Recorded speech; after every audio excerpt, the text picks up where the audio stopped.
Homes are unaffordable in 99% of U.S. counties, Michael Snyder reports. If you're looking to buy a home right now, I feel so sorry for you. The other day when I wrote that life in America has never been more unaffordable than it is right now, some people thought I was exaggerating, but the truth is that I was not exaggerating one bit. The cost of living has risen to extremely painful levels, and this is particularly true when it comes to housing. Since 2019, the median price of a home in the United States has risen by more than $100,000, and thanks to the Federal Reserve, we're now facing dramatically higher interest rates. As a result, housing has become extraordinarily unaffordable. In fact, a new report that was just released determined that homes are currently unaffordable in 99% of U.S. counties. The typical American cannot afford to buy a home in a growing number of communities across the nation, according to common lending standards. That's the main takeaway from a new report from real estate data provider Atom. Researchers examined the median home prices last year for roughly 575 U.S. counties and found that home prices in 99% of those areas are beyond the reach of the average income earner, who makes $71,214 a year, according to Atom.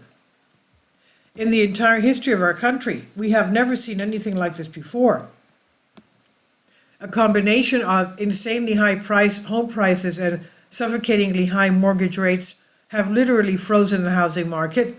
Until something changes, millions of potential buyers and millions of potential sellers will remain sidelined. Housing experts point to a couple trends driving up housing costs. Mortgage rates have topped 7%, adding hundreds of dollars per month to a potential house payment. At the same time, homeowners who locked in at lower mortgage rates during the pandemic have opted not to sell out of fear of having to buy another property at today's elevated rates, depleting the supply of homes for sale. The only people who are selling right now are people who really need to move because of a life event, divorce, marriage, new baby, new job, etc. Daryl Fairweather, chief economist of Redfin, told CBS Money Watch.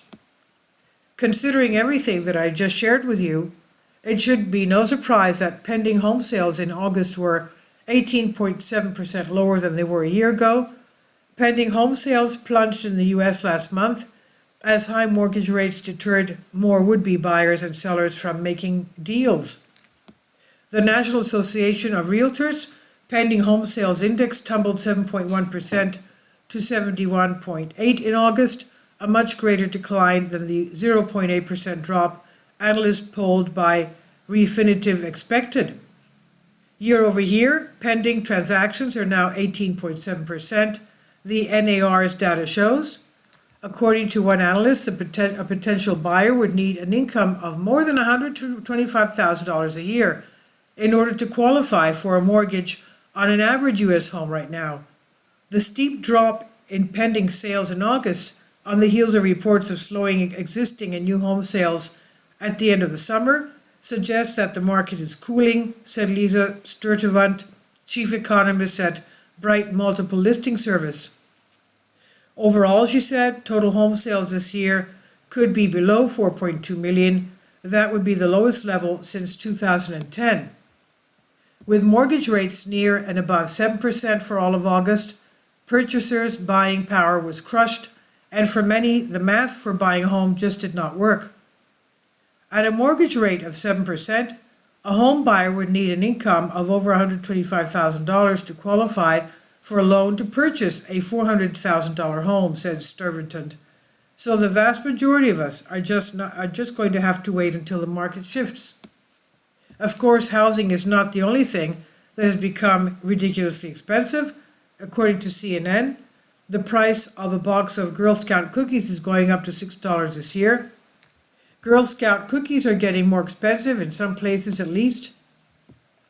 At least one New York State chapter, the Girl Scouts Heart of the Hudson, told troop parents that the members of the community in an email this week that all cookies will be sold for $6 a box this coming cookie season, which takes place from about January to April annually nationwide, up from $5 from last year.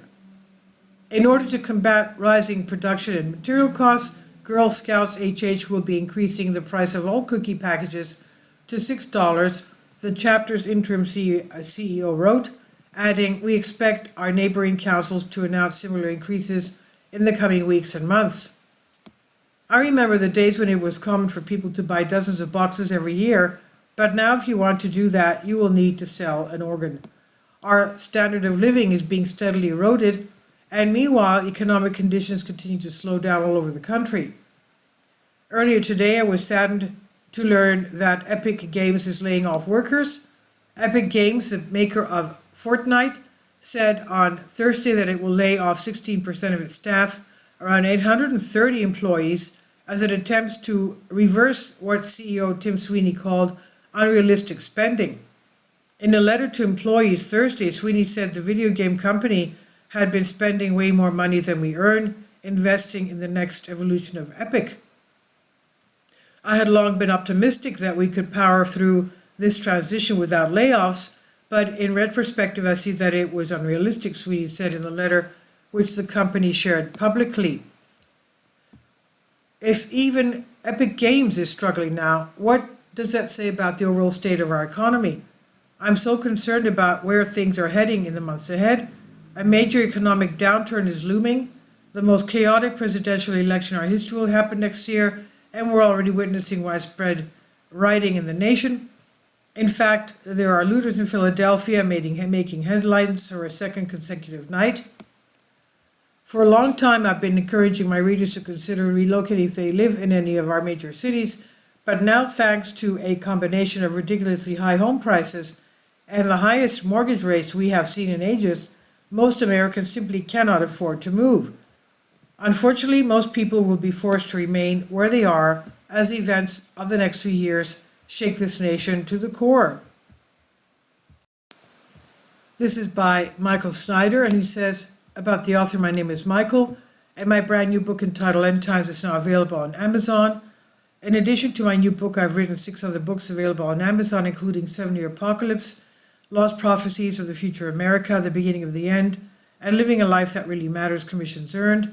When you purchase any of these books, you help to support the work that I'm doing, and one way that you can really help is by sending copies as gifts to family and friends. Time is short, and I need help getting these warnings into the hands of as many people as possible. I've also started a brand new Substack newsletter, and I encourage you to subscribe so you won't miss any of my articles. I've published thousands of articles in the Economic Collapse blog, End of the American Dream, and The Most Important News, and the articles that I publish on those sites are republished on dozens of other prominent websites all over the globe. I always freely and happily allow others to republish my articles on their own websites, but I also ask that they include this about the author section with each article. The material contained in this article is for general information purposes only, and readers should consult licensed professionals before making any legal, business, financial, or health decisions. I encourage you to follow me on social media, Facebook and Twitter, and any way that you can share these articles with others, definitely a great help. These are such troubled times and people need hope. John 3:16 tells us about the hope that God has given us through Jesus Christ. For God so loved the world that he gave his only begotten Son, that whosoever believeth in him should not perish but will have everlasting life. If you have not already done so, I strongly urge you to invite Jesus Christ to be your Lord and Savior today. This is by Michael Snyder on the Economic Collapse blog. Please leave your comments, and thank you for your support. Please support my Patreon account. The daily posts are 5 videos daily, and they are totally different from what I have on my YouTube channel. Thank you so much for your support and that you find all my content so interesting. You'll find the Patreon account details in the description box below.